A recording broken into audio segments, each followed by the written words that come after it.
And this is the Holy Gospel according to St. Matthew, the 14th chapter. Glory to you, O Lord. Immediately, Jesus made the disciples get into the boat and go on ahead to the other side while he dismissed the crowds. And after he had dismissed the crowds, he went up the mountain by himself to pray. When evening came, he was there alone. But by this time the boat, battered by the waves, was far from the land, for the wind was against them. And early in the morning, Jesus came walking toward them on the sea. But when the disciples saw him walking on the sea, they were terrified, saying, "It is a ghost," and they cried out in fear. But immediately Jesus spoke to them and said, "Take heart, it is I. Do not be afraid." Peter answered him, "Lord, if it is you, command me to come to you on the water." He said, "Come." So Peter got out of the boat, started walking on the water, and came toward Jesus.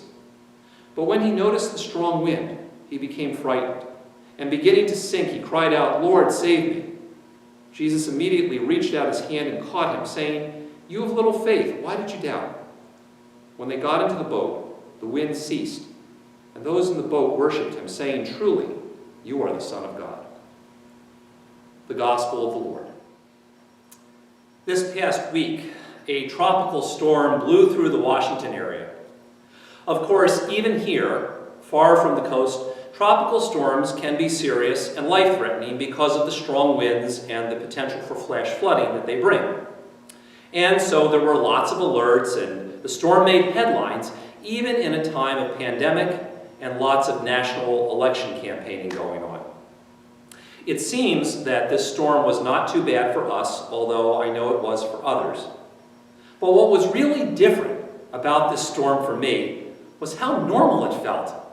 I mean, in a time in our lives when everything has been turned upside down and every day feels like some kind of strange new normal, having a tropical storm roll through in the middle of the summer, as bad as it was, kind of felt like normal around here.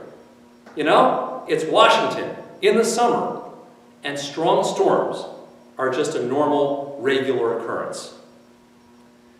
And strong storms on the lake that we call the Sea of Galilee were just as regular and normal for fishermen like Jesus' disciples.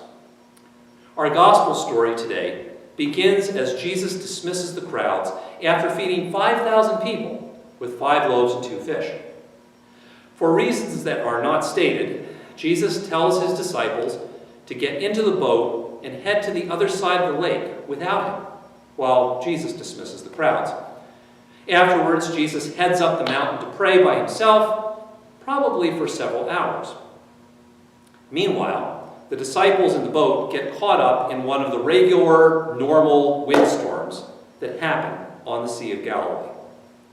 Probably they were not surprised. This happens all the time, and they probably knew what to do.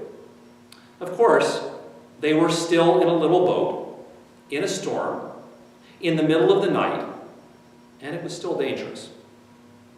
Sometime, though, in the middle of the night, which in the New Testament is called early in the morning. Whenever you read early in the morning, it means like 2, 3 o'clock in the morning when it's not light. Jesus comes near them, walking on the water, right in the middle of the storm. Now, I pointed out last week that the feeding of the 5,000 is recorded in all 4 of our Gospels. It's the only miracle story to be recorded in all 4. And following that story, in 3 of them, in Matthew, Mark, and John, the disciples get into the boat and they head out onto the lake without Jesus. And Jesus comes walking toward them in the middle of the night, right on the sea. But only here, only in Matthew's Gospel, does Peter want to get out of the boat and walk on the water. And that's always caused me to wonder, why? I mean, what possesses somebody to want to get out of the boat in the middle of a storm? It just seems, well, inadvisable. And notice that this is not Jesus' idea. Jesus doesn't say, show me your faith by getting out of the boat. You get the sense that Jesus is thinking like, why would you want to do that? But Peter, for some reason, decides he wants to do this. Why? Well, I don't know. But perhaps in the middle of the storm, Peter saw an opportunity that he had never seen before, and he wanted in on it. You know, wow, Jesus is walking on the water. This looks really cool. I wonder if Jesus will let me do this too. You know, sometimes storms in our lives do present us with possibilities that we had not considered before.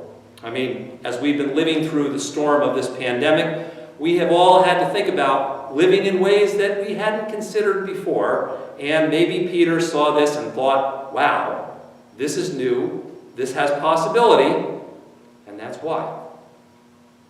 It's also possible that Peter felt like the situation in the boat was so bad he needed to get out.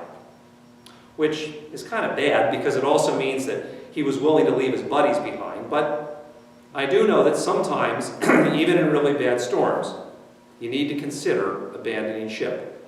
And maybe this was Peter seeing his chance. I mean, we've also, in the midst of the storms we've been living through here in our lives, realized that some things got to stop. We got to stop doing some of the things we used to be doing, at least in the ways we used to be doing them, and maybe this is what Peter was feeling too. But it's also possible that Peter, well, he just did something crazy and impulsive. Wow, let's do this! I mean, stress does that, right?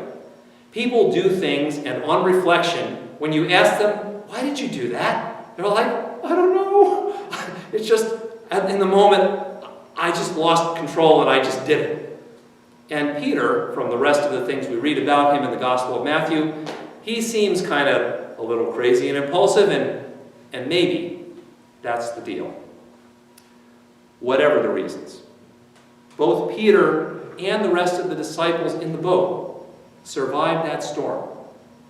Jesus helped all of them through it, and in so doing, he showed them, and us also, some of the things about dealing with storms in our own lives.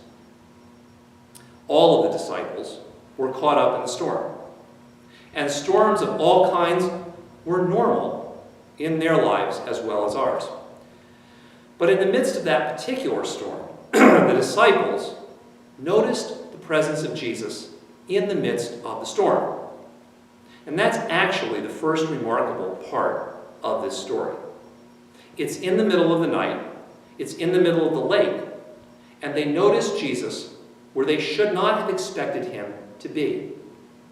They probably assumed that when Jesus said, get in the boat, go to the other side of the lake, that what would happen is he would, when he was done, walk around the lake, which you can do, and meet them on the other side. They expected Jesus to be there later in the morning, not to be here in the middle of the storm with them. But somehow they kept their eyes open. They saw him. They noticed him. They found out that Jesus was right there in the middle of the storm with them.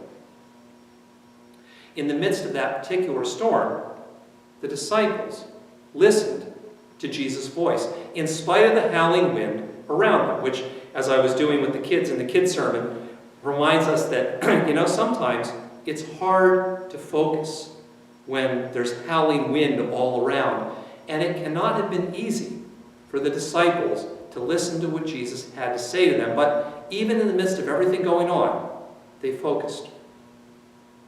And in the midst of that particular storm, the disciples kept doing what they needed to do, not expecting that Jesus was suddenly going to make the storm stop. I mean, we know that's what happens. They get into the boat, the storm stops. Great, but they don't know that. In the middle of this, they got to keep doing what they got to do to keep the boat from sinking, which probably means doing a lot of bailing. And in fact, while Jesus tells them not to be afraid, he does not tell them to stop bailing. They have to keep doing what they're doing. And it's also interesting to note that Peter, when he's out of the water, when he's out of the boat walking on the water, he starts to sink when he stops. As long as he's moving forward, listening to Jesus, he's doing fine. It's when he stops and he hears the wind and he sees the waves instead that he starts to lose heart. Now, right now, it feels to a lot of us like we're in the middle of a storm. It's not clear when the storm is going to subside. And it's at moments like this that our gospel reading reminds us that getting through whatever storm we find ourselves in involves looking for the presence of Jesus in the midst of the storm. Not simply hoping to find him later on when things are better. Not sort of, you know what, God will be with me later on when everything is back to normal.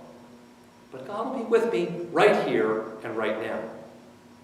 And as with the first disciples, it's not always clear how or where Jesus is making himself known in the midst of our storms. But the story reminds us that Jesus really is here for us too, even in places and in ways that maybe we weren't expecting. And it's been the case for me and maybe for you too, that sometimes Jesus is there through the presence of a friend in the midst of the storm. Maybe Jesus is there through an experience I had where Jesus was always there before, but I've noticed it differently now. Part of getting through a storm means looking for and expecting Jesus to be there in the midst of the storm, not just after the storm is over.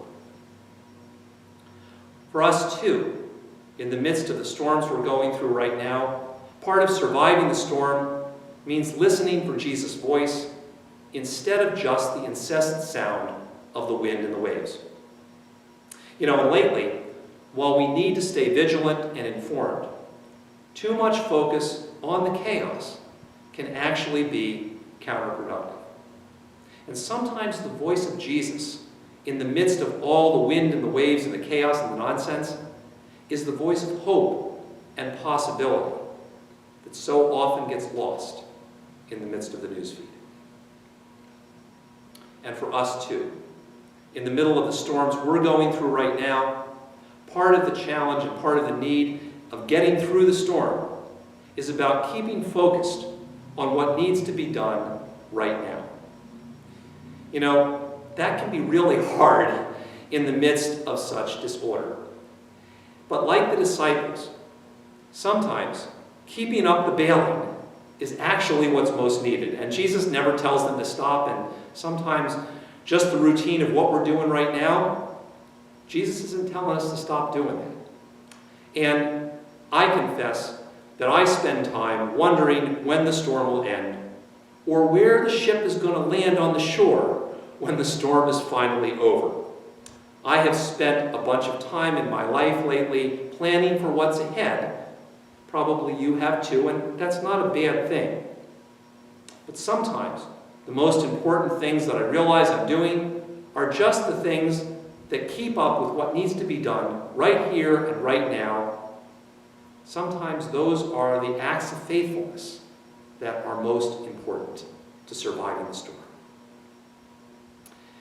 Now, it feels like we're going through a particularly long and tough storm in our world right now. Like that storm on the lake, it will eventually end also. But another one is going to surely come along. It's just normal that that happens. Storms of all kinds are just normal in our lives and in our world. But in today's gospel reading, Jesus promises us that his presence and his help are also a normal part of life that we can expect and depend on.